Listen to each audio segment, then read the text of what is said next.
Time shot, it's time shot.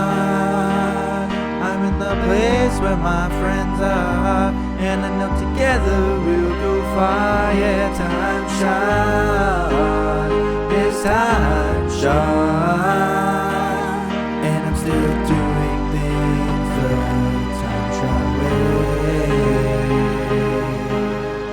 way. Hello, people, it's Poet. And we're back on TimeShot, and today we're going to do another comment jam, because it's been a while since I did one. Actually, no, well, it hasn't been all that long, really. I think it was like episode 72, and I think we're on episode 78, 79, I don't know where we're at. But we're usually waiting a lot longer to do a comment jam.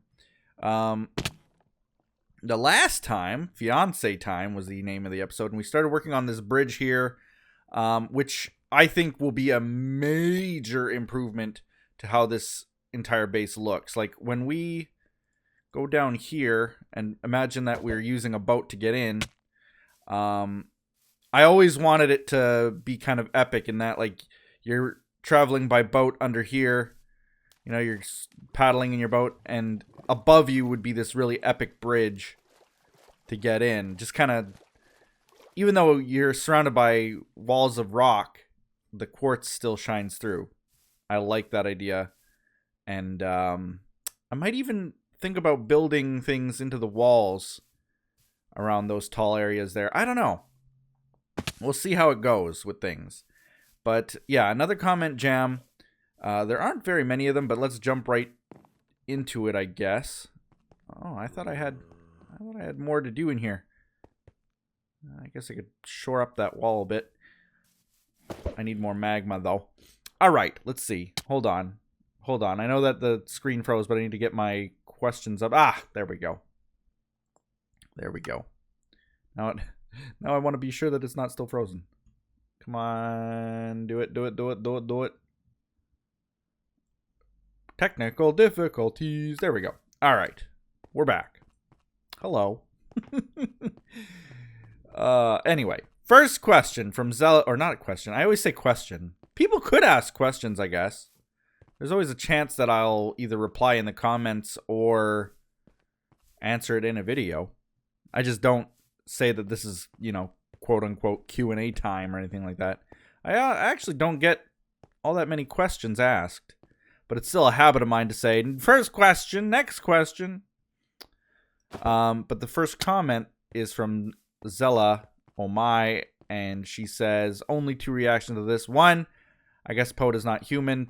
2, I want to give you a hug. I had to click away from your vlog because of the emotions. I am so thankful to all of the community and you and Win. You were both amazing. Thank you for being you. And thank you for being you. This is a comment related to my thank you video where I talked about the stream that we had, the donation stream. I mean, honestly, like, things haven't gotten all that much better. To be honest with you, like, we're reaching the point again where I've been searching for jobs. I've applied to probably about 50 jobs at this point. And I'm not even kidding you. Like, 50 would be probably a good assumption. Local jobs as well as international jobs. I've applied to a bunch of places in the gaming industry, just maybe, you know.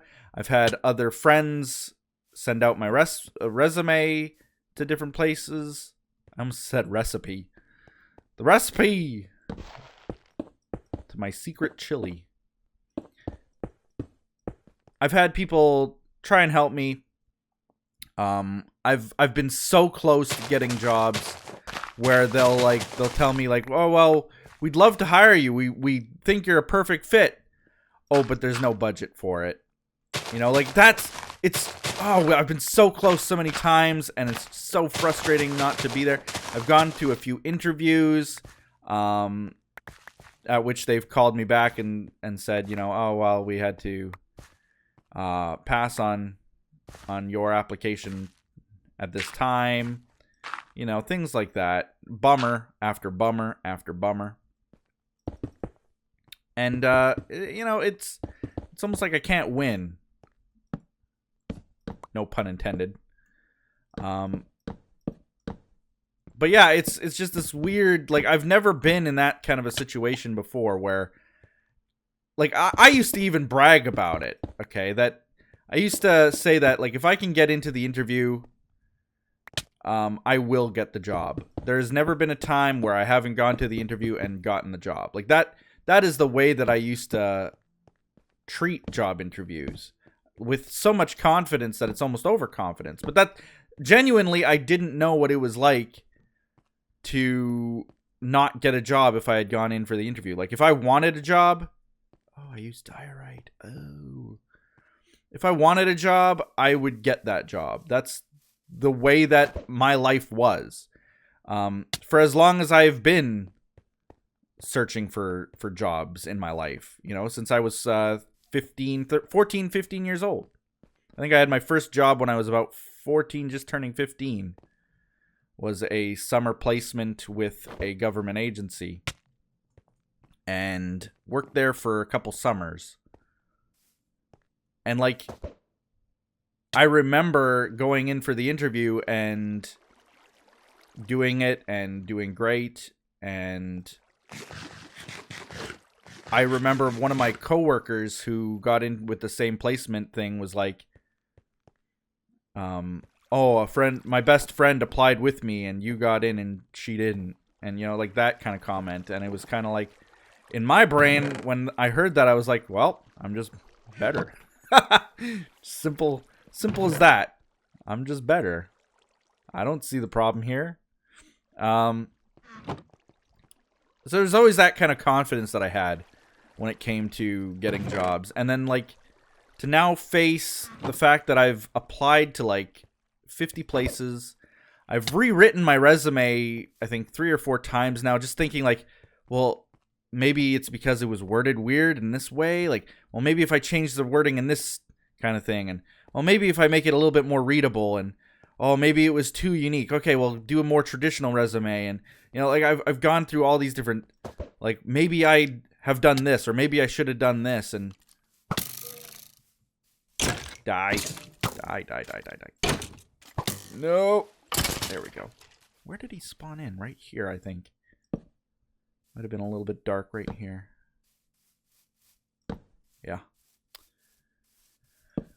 But anyway, yeah, it's this weird feeling of not failure, but just, I haven't been even called back on 90% of the jobs that I applied for, and that alone concerns me, because I'll go in and apply to a place, and I won't hear anything back. Like, weeks and weeks will go by. I haven't heard anything back.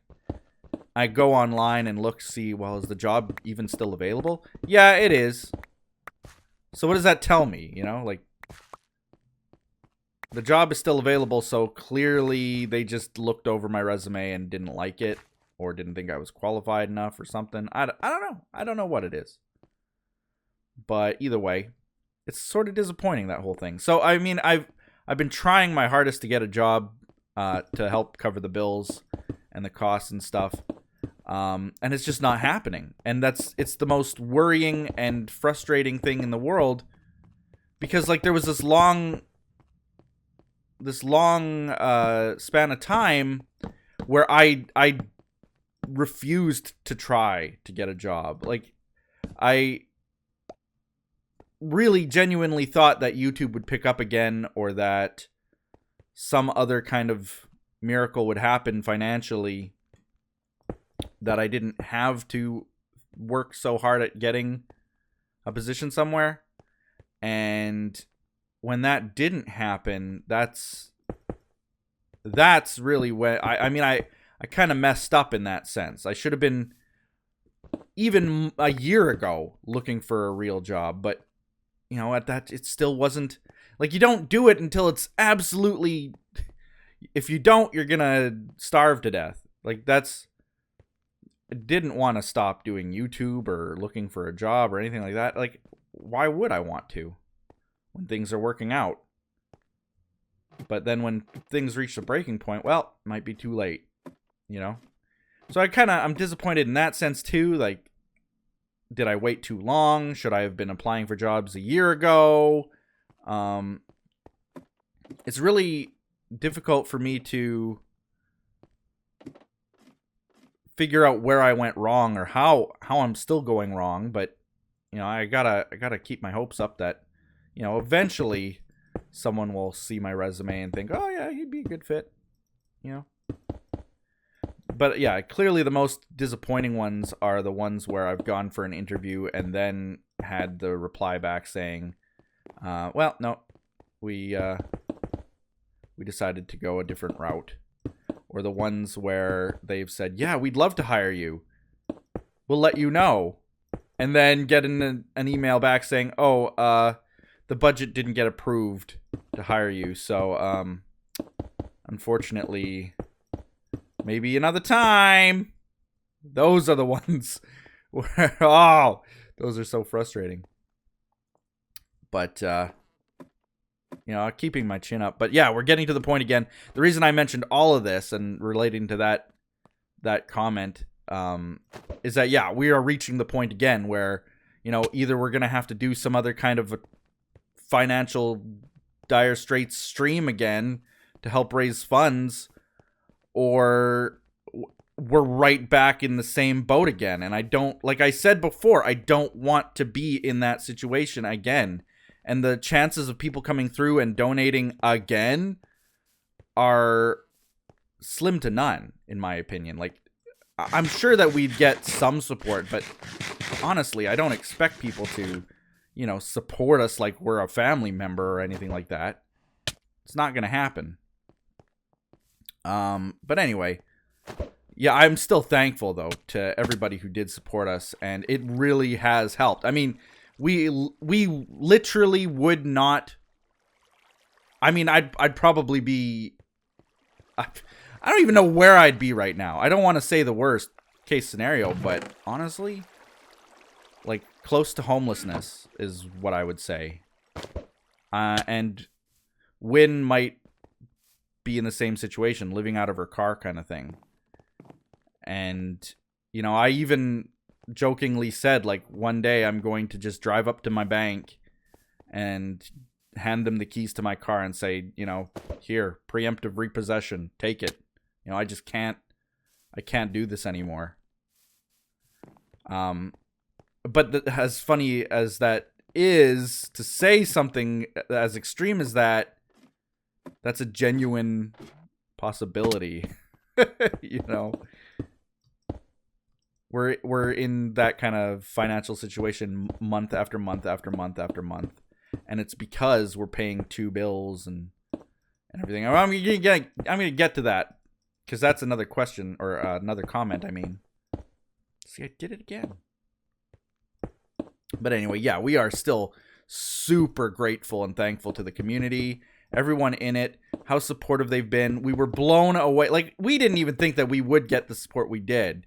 And the fact that people came through, like, I have no words. I have no words to even describe how I feel about that and what it meant to me and Wynn. And it's just an awesome thing to have the community behind us like that.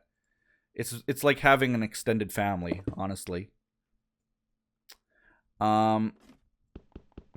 Next comment is from Horcrux Hunter.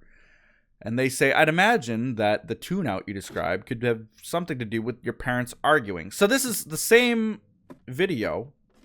I talked about, like, the bad things when they happen, and, like, Wynn might get really upset, and she might get really emotional about something, which is a normal reaction to something bad happening to you.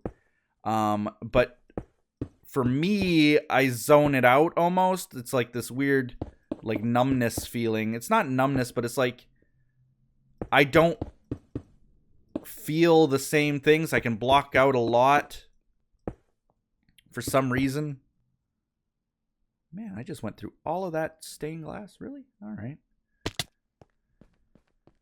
It's this lack of it's not a lack of caring, because I do care, but it's just like, you can tell me something horrible has happened, and I'll be considering what I'm gonna have for dinner that night. Like, it's just this weird thing that, like, my brain tunes it out. And this person made a interesting observation, because I don't know how much I've talked about this. I know that I have in the past, but my parents, they are basically divorced. They are separated, but they I think don't want to divorce, quote unquote, because of maybe like a tax implication. I don't know. I really don't know why they don't get a full-on divorce. I think they've both talked about it, but just don't go the extra step. Either way, it was a long time coming. Like, I'll tell you that much. Them separating, them getting a divorce was a long time coming, because they argued and fought daily, and it really was a toxic relationship to be in. And I do acknowledge that, like, when I was a kid, little kid, me and my brother never got along. We argued ourselves. We fought each other, you know, punching, hitting, kicking. We were really, I don't know, like, hostile towards each other is a good word. We were hostile towards each other, and for no reason, because I love my brother. I always have. But I always took great pleasure in bullying him when I was a kid. And, you know, I didn't go and bully people at school or anything like that, but it was, you know, I took out frustrations on my brother for a large portion of our lives together growing up. And it really wasn't until he went to high school, like, that's how long it was. Like, he started going into high school, or I had just graduated high school, or I was in high school or something. And, like, we were high school age by the time we finally decided, you know what, I'm going to leave him alone and not do that kind of thing to him. And we both discussed it later on in our lives, and we're basically saying to each other, like, yeah, you know, I think a large part of why we had these hostilities towards each other was because we saw our parents arguing and fighting, and it rubbed off on us, that kind of behavior. You know, when your parents are acting childish, how are the children gonna behave? And it's no different than, you know, a parent doing any kind of ludicrous thing. A child is going to see that and take that and run with it. You know, if a child is misbehaving, there is a good, it's not always, but there is a good chance that the reason they're misbehaving is because they have developed that kind of behavior from the parents in some way. Now, like I said, not always, but definitely sometimes. And we both, my brother and I, acknowledge that the reason that we bullied each other like that, punching, hitting, kicking, the yelling, screaming, arguing, you know, it goes beyond just a sibling rivalry or a, you know, boys will be boys type of thing. I think that we did that because we saw our parents doing that. And even if we didn't like them doing that, seeing them do that, it rubbed off on us. Whether we liked it or not, whether we wanted it to or not, we learned from what they were doing. And it's an unfortunate side effect to living with parents who are like that. So yeah, I do think that some of the ability to tune it out in the same way as why I was acting out towards my brother, part of the reason I can tune things out is because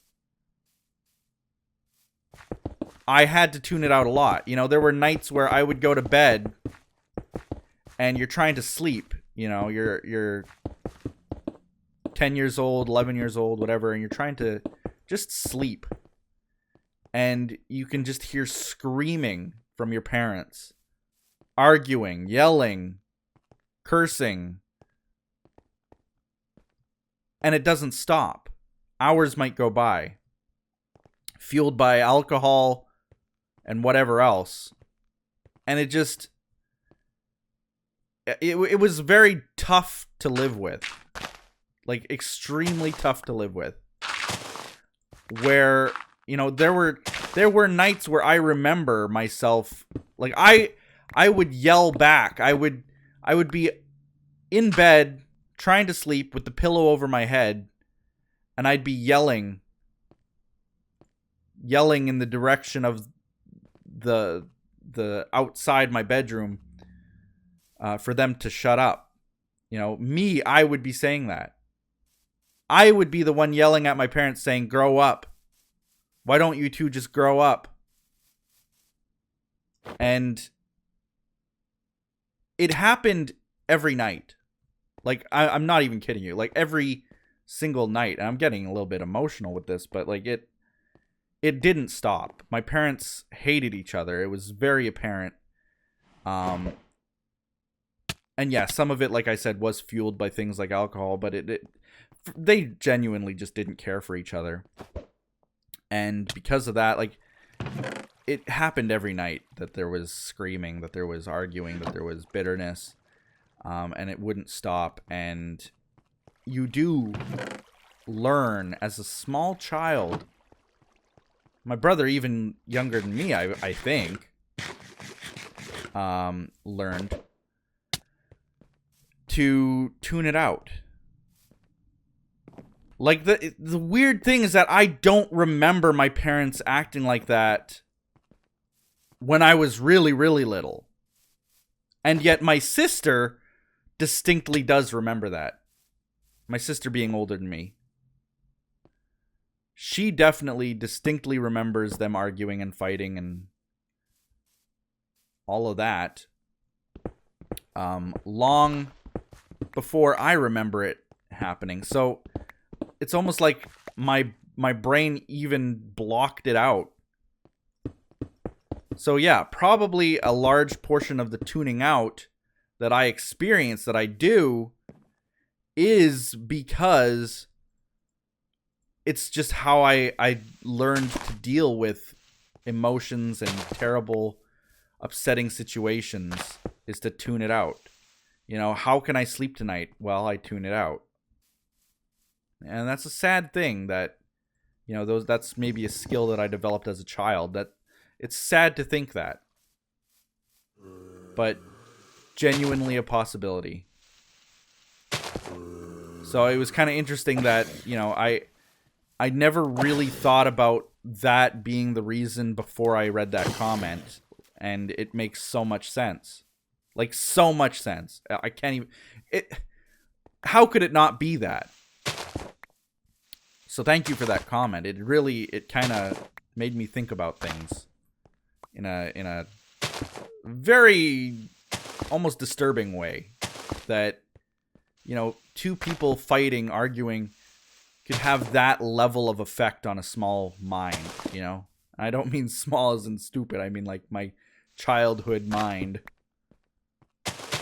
And so, like, I actually, interestingly, this is not related to it in any large part, but there's this celebrity that I follow, Japanese celebrity, and recently he got divorced, and everybody was like, what? How could he get divorced? Oh my god, what about, you know, he's such a family man, what about his kids? And no matter how lightly you try to do it, you know, the kids are affected by a divorce. And I totally agree with that, but I think my perspective is that in the long run, the kids benefit so greatly.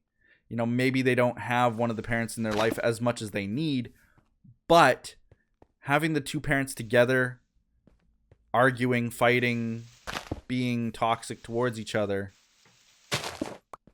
and creating that kind of a bad temperament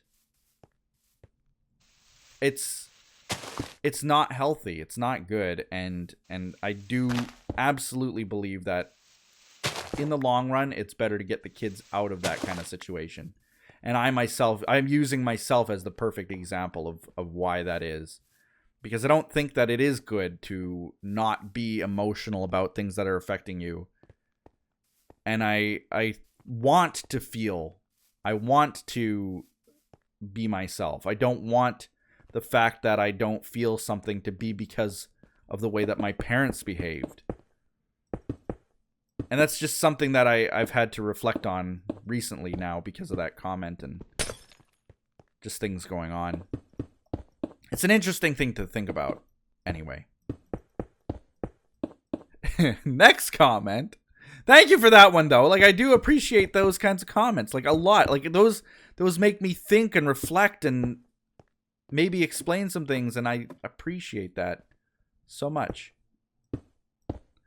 But anyway, next comment was from Braden Lenore. And they say, I actually was about to suggest putting in a town center in your build with a little houses and shops in different places, maybe even a boat shack right next to your docks. And this is about me building the library, I think. I think. Granted, I've been trying to steer away from the building of libraries and all that until I get more of this done, like the donor halls and rooms and things done, to show my appreciation to those who have donated. So until I get these rooms done, like sometimes I do need a break from building these rooms and not completing them, but I want to focus on these a lot. But once they are done, once these rooms are done, we're going to hit this town heavy. And yeah, your brain is, your squicking brain is my squicking brain. Like, we have the same thought about the way that this town will look, clearly. Because I want it to be an amassing of different builds and different buildings that really don't serve a purpose beyond aesthetics. That is what I want, for sure. Definitely. I want this place to have a bakery for no reason. I want it to have a bank. I want it to have a little boat shack like you suggested. I want it to have different little builds that have no real purpose just because. And that is definitely what the goal of this place is going to be. For sure. No doubt about it. To make it an actual town, quote unquote. And the thing is, I actually wanted to take, and I don't know who can help me with this, maybe Edson or Tort, because they both have, maybe even Dave, they all have villagers, but I want nitwits in my town. And the nitwits, I'm not just calling them that, that is technically what they are called, are the villagers that don't serve a purpose. They don't have an actual, like, real purpose to them. They don't trade anything good or anything at all, I think. And so they're kind of the forgotten and abused.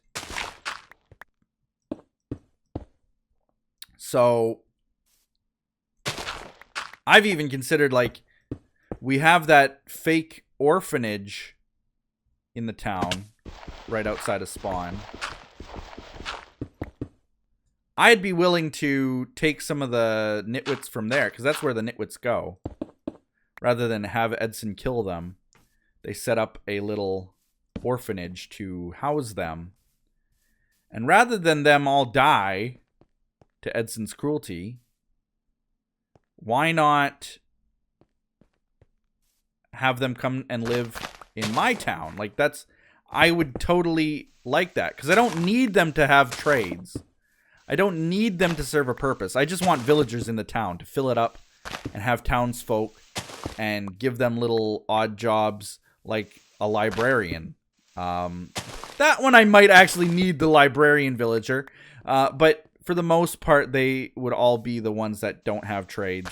Like, I don't need a blacksmith or anything like that to run the boat shack. But I would like to have a villager there. So that's going to be a thing, hopefully soon, that I can pull off. And I don't really know yet how I'm going to pull that off. I need to find a source of nitwits. You know what I mean? I need a nitwit source. Needs to happen. So that's going to be a thing. And yeah, I agree. I agree with that comment wholeheartedly, is that yes, I will build little shops and a little marketplace, maybe even a town center. Things like that aren't really needed, I will definitely be adding to this town, this city, for sure. That is going to happen, without a doubt. Don't you worry. Next comment is from the Lone Rogue, and they ask, or they say, I do not care, poet. Really hope you enjoy this comment. What? Huh? I don't get... All right. Next question, comment. Oh, man, I still... Why do I do it? Why do I say question? Oh, but this one kind of is a question. It's from Daft Dragon, and I don't think they meant any ill will by this comment, but their comment was, Poet, I love you and Win, but I'm confused. Can you please explain to me why you guys think that you need a government document to prove your love for each other? I'm sorry if I've been offensive or anything. I just don't get it. So yeah, like I said, I truly, you know, my beef about people saying no offense, but I don't think that's the case. I think they genuinely just don't get why we need to get married. And the difference is definitely in that we live in different countries. Here's the thing, you guys, is that if we both lived in the same country by chance, we would already be living together right now. Heck, we would have been living together for over a year at this point. I'm not even kidding you. We would already be together. We'd already have been married at this point. It's not about proving our love for each other, getting married to do that. No. And the fact that people can be confused about this is why I feel like, yeah, I need to definitely address this. Is that no, we don't need a government document to tell us that we are in love with each other. And I've had this same kind of comment before, which is why I feel like it's so important to get this straightened out, or at least try again. You know, maybe if I try a bunch of times, eventually someone will be able to spread the word better. But anyway, no, we don't need a government document to prove that we love each other. We don't even need to technically get married. That's not the important thing. Why we need the government document is because I don't want to leave. And here's the thing, is that when you live in a different country, there is a limit to how long you can visit a foreign country. For me, it's about, they say 8 months on paper, but it's really 6 months. If you figure out all the taxes and all the other info regarding overstaying and how to lower the suspicions of them thinking you're going to stay illegally and so on and so forth. The real magic number is 6 months. And then you leave, you have to leave. And then you have to leave. You know, it's not about our love at all. Our love is still as strong as it's ever been. Stronger, in fact, through all of this. The big difference is that, you know, when when I have to leave, it's the hardest, gut-wrenching thing in the world, you know, to... Oh, man, it's, even just thinking about it rips me apart. Like, it... To have to look at Wynn's face... Oh, man, she can put on this face, and she doesn't know she does. When she's sad, when she's upset with something, it's like watching a unicorn cry. You know? This person who's always really super happy and bubbly and just so happy and joyous, and seeing them filled with tears and pain in their face, it rips me apart. And I've seen it so many times because it happens every single time. When I have to leave, when I have to try to convince Wynn that I am not in control of that. When she sits there and says, "Why are you leaving? Why do you have to leave? Why can't you just stay? Stay longer?"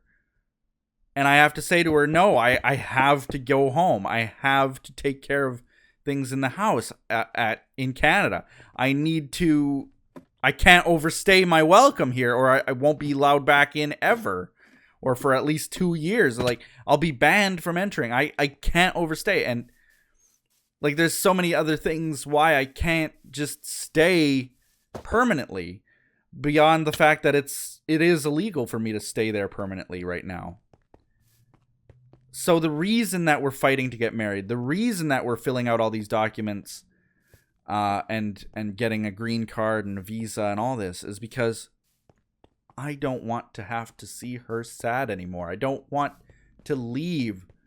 You know, like I said in the very last video, I haven't seen my kids in a year. And, you know, I do consider them my kids. Like, I haven't seen them in a year. I haven't seen her in 6 months. And that's because I had to leave.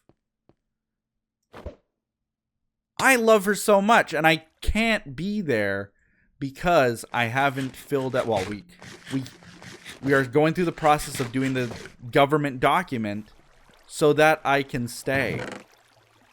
So hopefully that makes sense, and hopefully that explains it, because, yeah, I don't need any government... I don't need anybody to tell me who I love or why I love. It's me that defines that.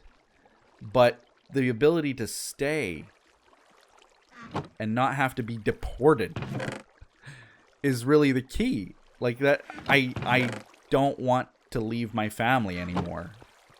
And having to visit for a month even. You know, you'd think a month, 2 months. I even stayed there for 3 months at a time once. And you'd think, oh, well, that get it out of your system at least. Then you've at least been there for 3 months. No.